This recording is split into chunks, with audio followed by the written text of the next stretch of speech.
haiជាពីទឹកមុនខ្ញុំបានដាក់ដាំត្រប់វែងហើយនឹងម្ទេសប្រភេទម្ទេសធំប៉ុនមេដៃណាតែដល់ពេលខ្ញុំអត់បានមើលរវល់តែដាំឲ្យមុខហើយក្រោយនេះស្មៅដុះឡើងជុកស្មៅដុះឡើងចង់កើតជាព្រៃគឺតើរបស់គេអត់ដាំហ្នឹងវាល្អដល់របស់គេដាំវិញវារត់តែងាប់បើសិនជាដូរជាស៊ីស្មៅដូចគោវិញបែរជាល្អមកចាំដាំតែស៊ីតែអត់កើតតើដាំខ្លួនឯងគឺតើការដាំដំណាំហ្នឹងយើងមើលមកផ្លែថាដូចស្រួល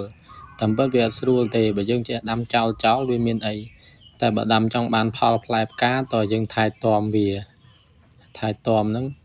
ហត់នៅជាងគេអារឿងស្មៅហ្នឹងបណ្ដោយគឺស្មៅវាមក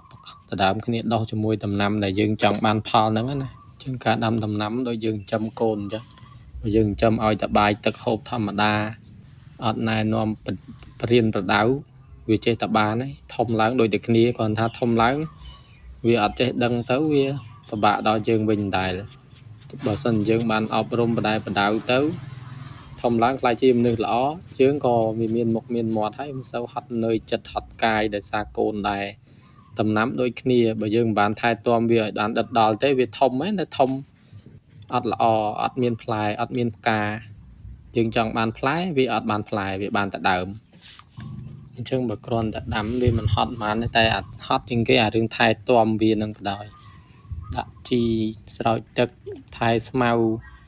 មើលនេះមើលនោះតម្រាំបានផលហូបមួយមិនស្រួលណាអញ្ចឹងមិនថាអ្នកខ្លះគាត់ទិញបន្លែដែលកសិករយើងដាំតាមធម្មជាតិណាគាត់ដាំបាន 4-5 ផ្លែ1គីឡូ2គីឡូអ្នកខ្លះតថ្លៃគាត់តថ្លៃអត់ដឹងថាតម្រាំតបានបន្លែបានផ្លែឈើមកឲ្យ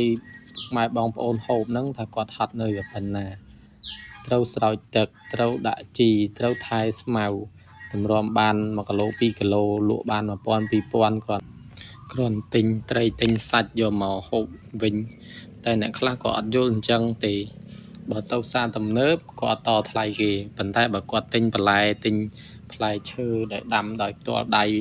ពីវិជាកសិករគាត់បែរជាតថ្លៃវិញហើយគាត់លក់បាន 1000 2000ហ្នឹងគាត់ទៅចំណេញឯណាតាមពិតទៅអញ្ចឹងបានថាតើយើងមកដាំខ្លួនឯងបានដឹងទោះបីជាតកួនអ្នកខ្លះថាតកួនហ្នឹងស្រួលដាំទោះតកួនស្រួលដាំក៏មិនមែនបោះគ្រាប់ទៅដោះឯងណាត្រូវការដាក់ជីត្រូវការស្រោចទឹកបើពីមុនអត់មានទឹកតយោបាញ់ដូចអញ្ចេះរែកចង់ប៉ោងស្មាបេះមកបាន 2-3 ដុំលក់បាន 2-3 ពាន់វាអត់សមនឹងកម្លាំងដែលគាត់បានប្រឹងទេ